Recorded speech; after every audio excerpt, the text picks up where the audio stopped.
So, here we are, back at Salamand, and of course there's not really much to do here other than go talk to Josef, so let's not waste any time, let's just get over to him.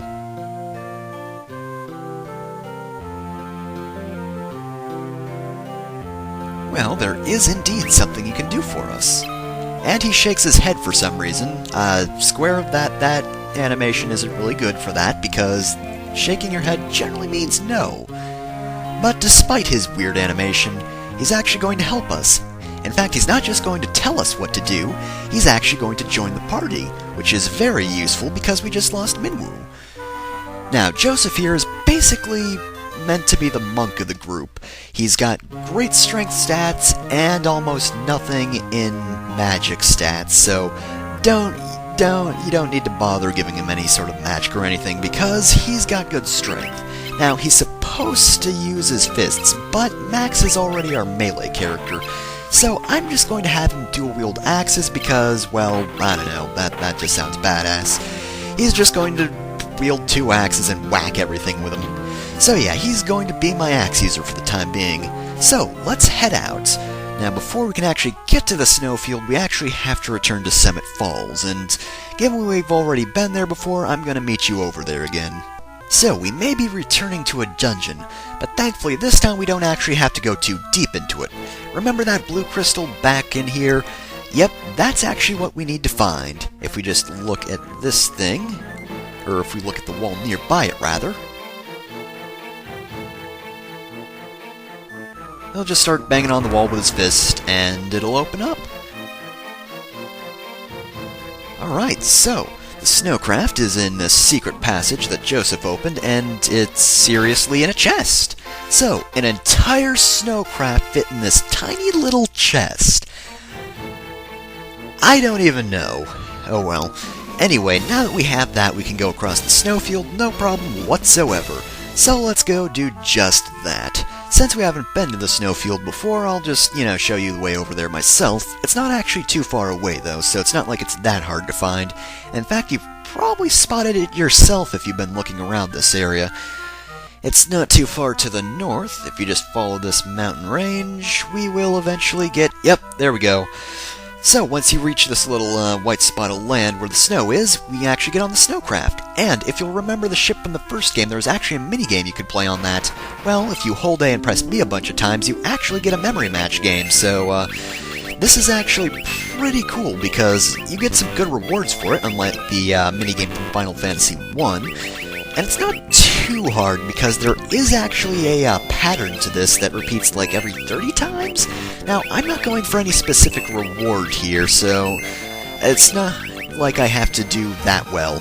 Time doesn't matter, it just depends on how many times you miss.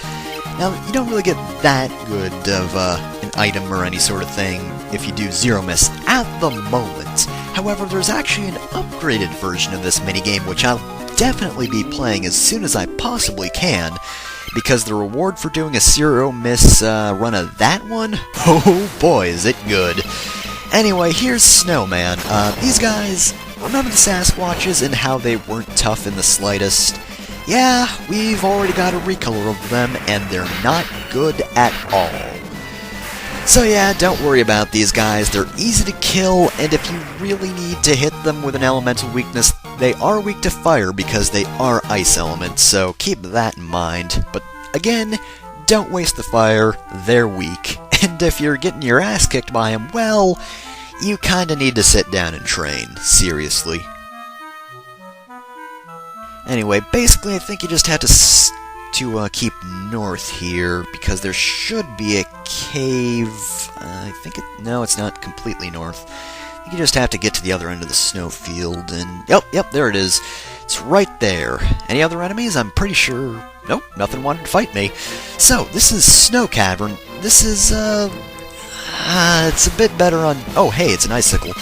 These guys are really weak, they're weak to fire, and their stats in general kinda suck, so if you die to them, well, again, you need to train. Anyway, that was kinda pointless, let's move on. So, this dungeon, I think there are still a few door puzzles here, but I'm not quite, well, not really puzzles, door mazes really, but it's not as bad as Summit Falls, so you probably won't get as lost. Oh, this is actually a big one.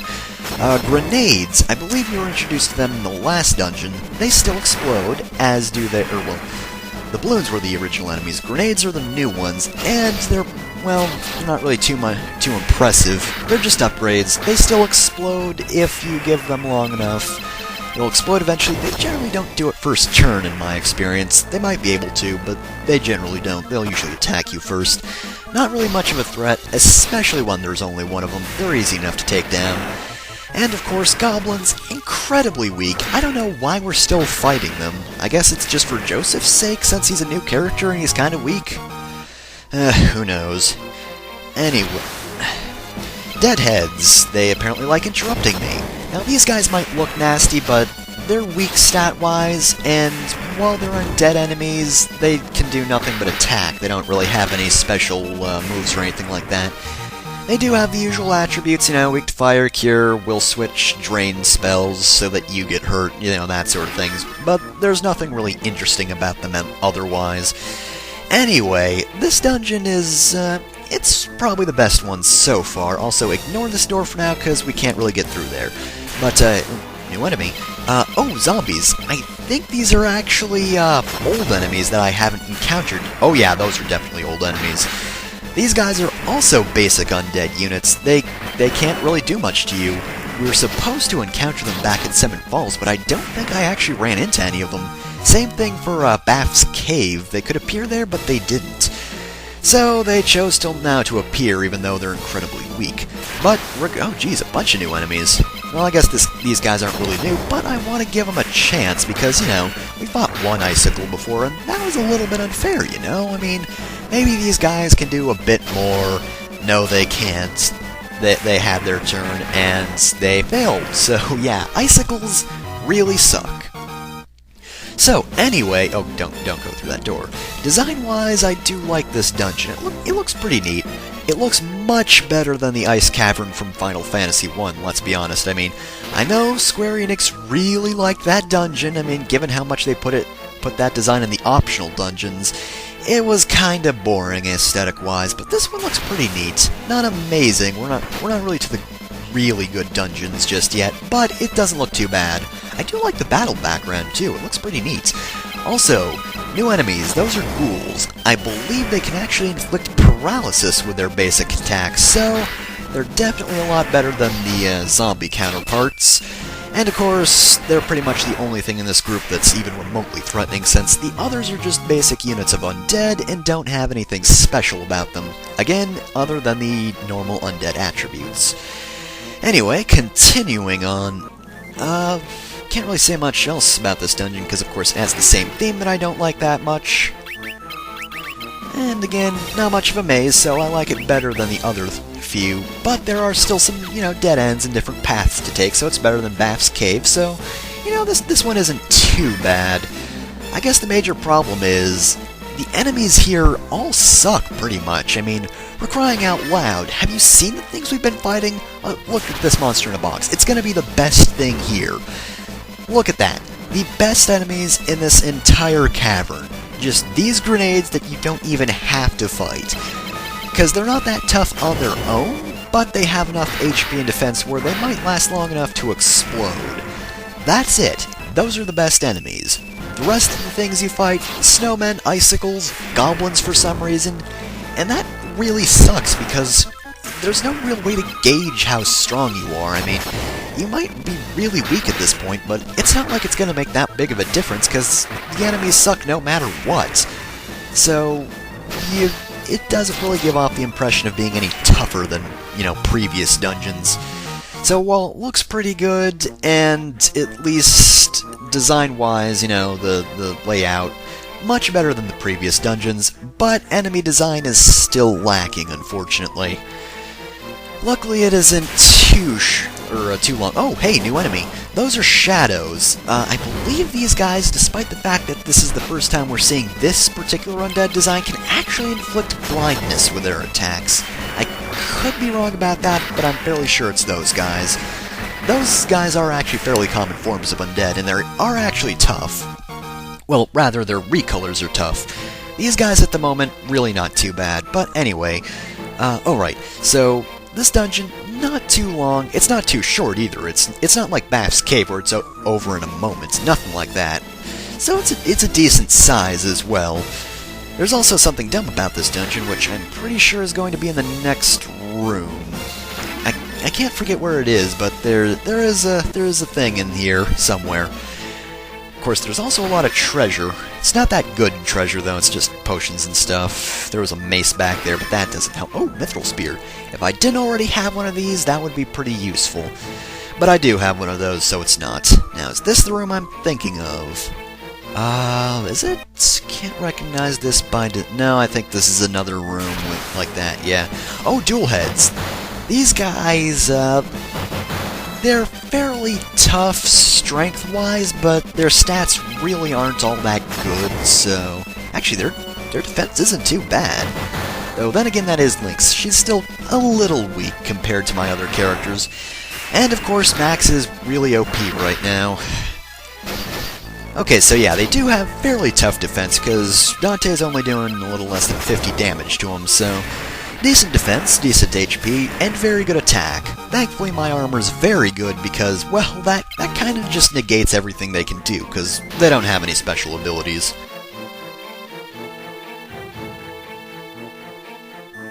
Shit, this area is a bit of a maze. I'm trying to go the right way, which don't think it's that way.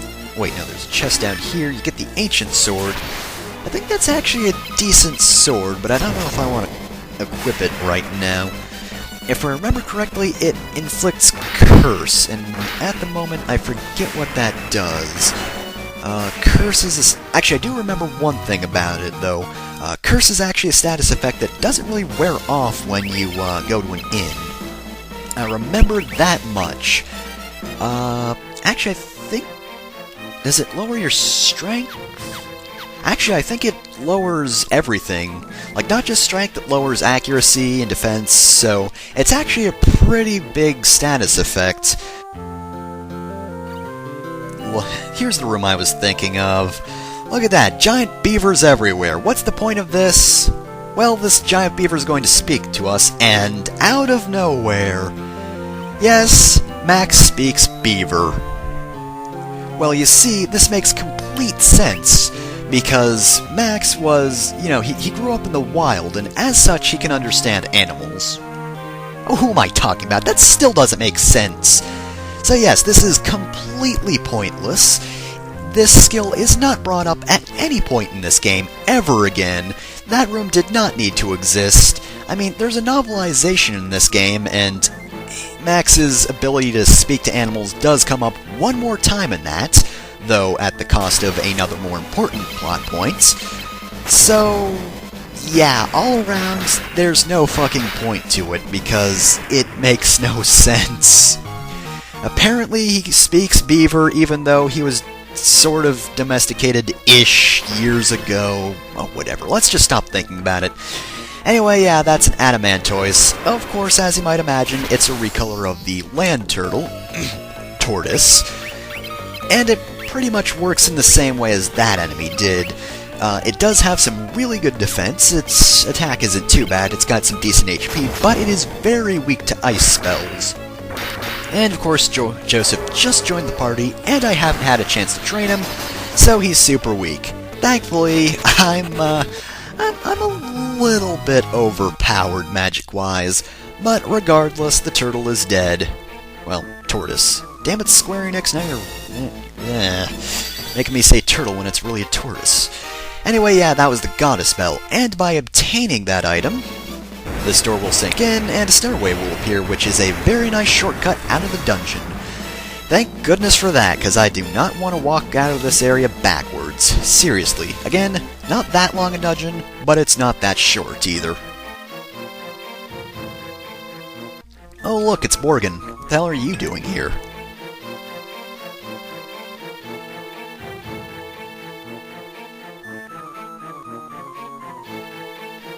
You know, if you kill me and take the goddess bell, then the Emperor never has to know. So, I guess he thinks this is... he thinks this is a last-ditch effort, and we get a preemptive strike on him somehow. This is Borgin. He's a wimp. He is so bad, his stats are crap, you should take him out in 1 or 2 turns. If you don't, you're terrible. The best thing he has is he has a decently leveled cure ability, but that doesn't matter, because Borgin fucking sucks. Look at that, he's dead already. It took a single turn to kill him. He is the single most pathetic boss in this game. Look at that, he's fucking dead. He just died on the staircase. We're just gonna go around him. I didn't even think it was possible to step around him, because if we had stepped around him, we wouldn't have had to fight him in the first place.